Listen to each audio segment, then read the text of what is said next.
the world champion! Remco Evenepoel is one of a kind. From playing football for Belgium's national youth team to dominating professional cycling, he's incredibly exciting to watch and the future is bright. But how bright?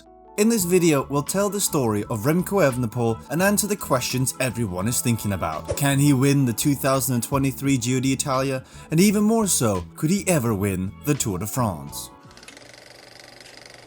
Remco began his career in football as a goalkeeper, but was moved into midfield due to his incredible stamina. At the age of 5, he was playing for Anderlecht FC, one of Belgium's top football clubs. There he quickly became the captain of the team and a force to be reckoned with on the pitch. Everything was on the up for Remco. He had a short stint with PSV before returning to Anderlecht, and he even capped for the national youth team 9 times. It became more and more apparent to Remco's coaches that his ability to never tire was abnormal and his key trait. His coaches often had to rein him back in not to overdo it. We played a big game on Saturday, and we had another big game on the Tuesday, Stassen says. I told Remco not to do anything on the Sunday because I knew he liked to go running or cycling 60 to 70 kilometers with his father. While doing performance tests at Anderlecht, the team figured out that Remco had an abnormally high VO2 max, which is the body's ability to absorb oxygen into the blood. The higher the number, the better you are at high-intensity endurance sports. One of his coaches jokingly said he should stop playing football and go and do some individual sports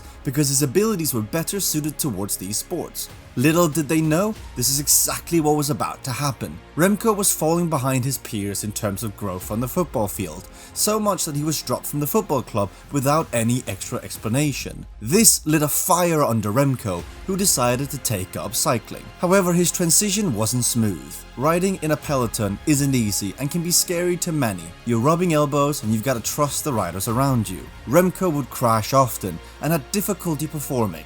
One time in a French race, he crashed so badly he broke his nose. This all led to the Remco we know today.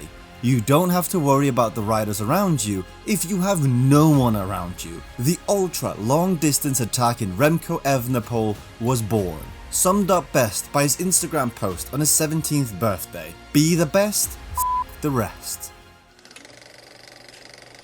Total domination is the only way to describe Remco Evenepoel's junior racing career. In just his 10th race, he won a one-day race in Bollebeek. He followed it up by winning a stage in the Junior Tour of the Basque Country and finishing 2nd overall behind Ben Healy. Young Remco could be summed up in one sentence. Every day it was attack, attack, attack. On the day of the Junior Amstel Gold Race, Remco ordered a cake and champagne for his dad's birthday. He told everyone he would win it for him, and he did, by over 3 minutes. Remco was unstoppable. He had an aura of invincibility around him, and by now, everyone knew he was a superstar in the making. He won almost every race he entered, and he won with his trademark long-distance attacks. People joke that cycling isn't a team sport, but Remco didn't need anyone. He was the most talented cyclist in the world, and that will be proven in the Junior Worlds in Innsbruck.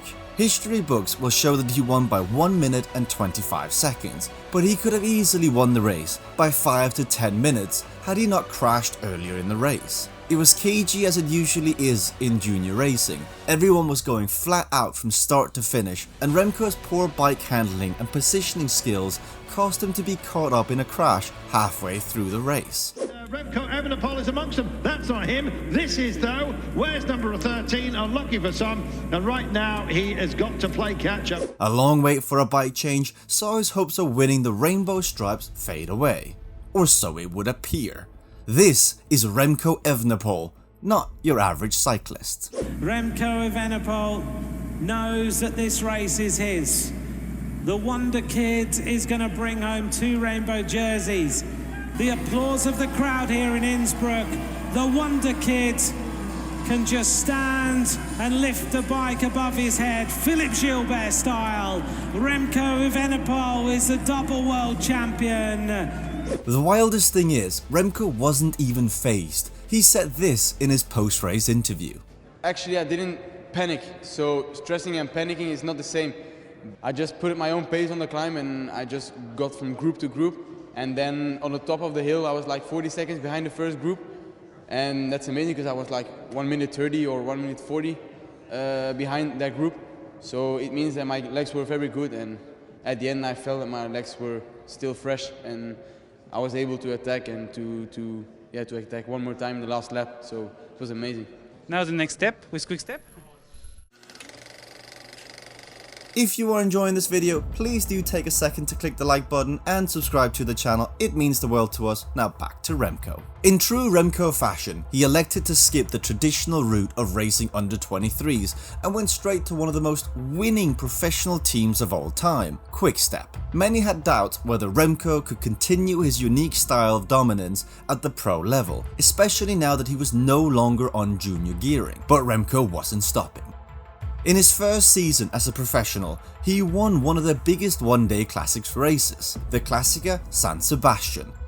At just 19 years of age, he attacked 20 kilometers out from the finish line and held off a raging peloton with the best cyclist in the World Tour like it was nothing. This made Remco go down in the history books as the third youngest rider to win a one-day classics race. I came here for the experience, and all of a sudden, with less than 20 kilometers to go, I was there fighting for the victory. In the last 3 to 4 kilometers, I had tears in my eyes, and it was all very emotional because I realized this was going to be a big and important moment of my career. 5 days later, Remco did it again. This time, he destroyed the European Time Trial Championships field in Alkmaar. Questions started to arise whether the 19-year-old could go all the way and win the coveted rainbow jersey in his first year as a professional, something so outrageous to even think about. He could have taken the easy way out and raced the under-23 Worlds, as he was still eligible, only being 19 years old. But Remco was a showman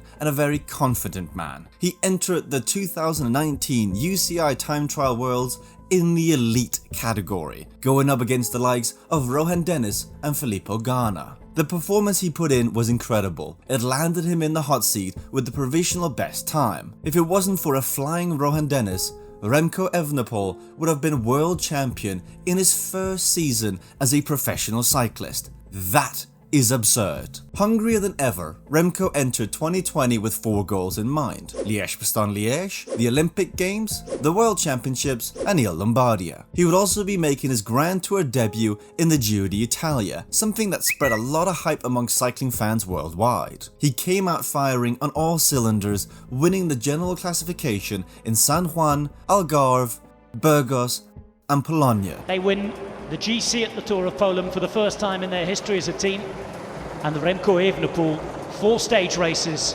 4 stage race wins, but this is the first time he's ever done it in a World Tour race. He was unstoppable and it appeared everything would click for him to achieve his goals. However, races were being cancelled or postponed, so the season ended up looking dramatically different towards the end of the year. While Il Lombardia, the last of the monuments, usually wraps up the year, it was placed before key races like the Worlds and the Giro d'Italia in 2020. A keen Remco had marked this race as important, his first monument victory. He found himself in a group of favourites, but on the descent of Muro di Somano, he overcooked the corner and fell down a ravine. Oh dear, oh no, oh no.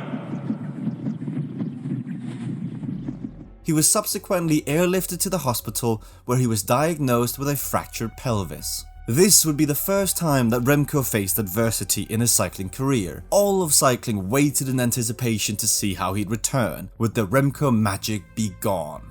It's worth noting that this crash also landed Remco in some controversy. After the race, Twitter was rife with questions regarding what the sports director removed from Remco's back as he was lying on the floor in pain. What could be so important while your star rider of the future is in such significant pain? It even intrigued the UCI, who launched an investigation into the sports director and Remco Evenepoel. Quickstep was adamant it was nutritional products being removed, while more skeptical analysts argue it could have been data transmitters, which are banned by the UCI. Cycling does love a good conspiracy theory.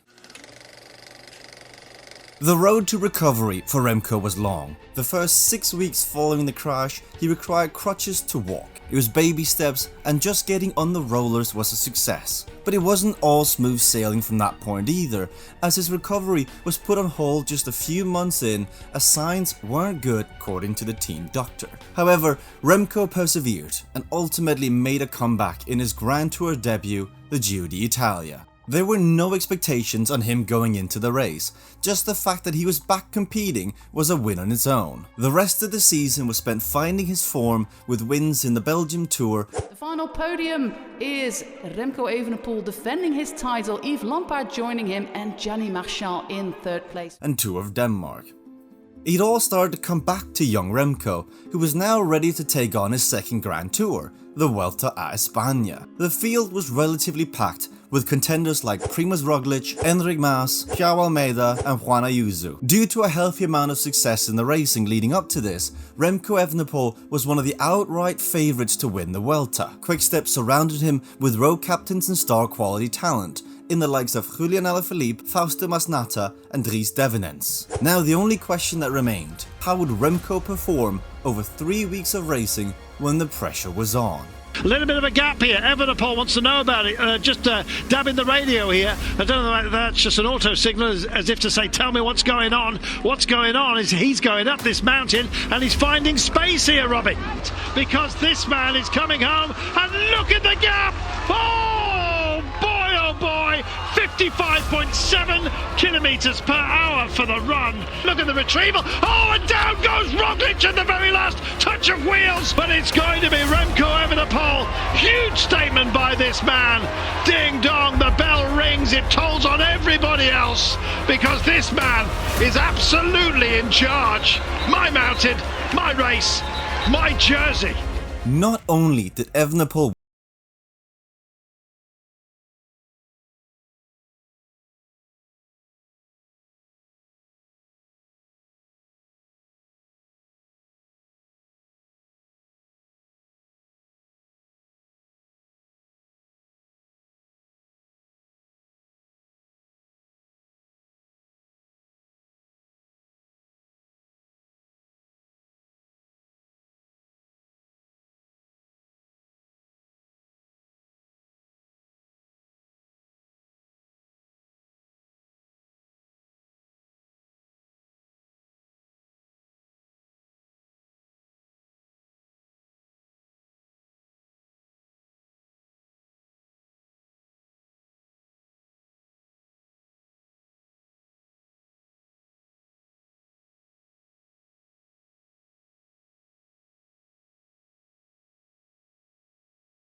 again. 2 appearances in Liège, 2 victories for Remco Evenepoel. The first man to go back-to-back in over a quarter of a century. The first man in 37 years to win in the rainbow jersey. He looks absolutely unstoppable. While producing this video, the first 2 weeks of the Giro d'Italia has passed by. Remco managed to take 2 time trial wins and spend a few days in pink. Aside from losing a bit of time to Roglic, G and Tao on the first challenging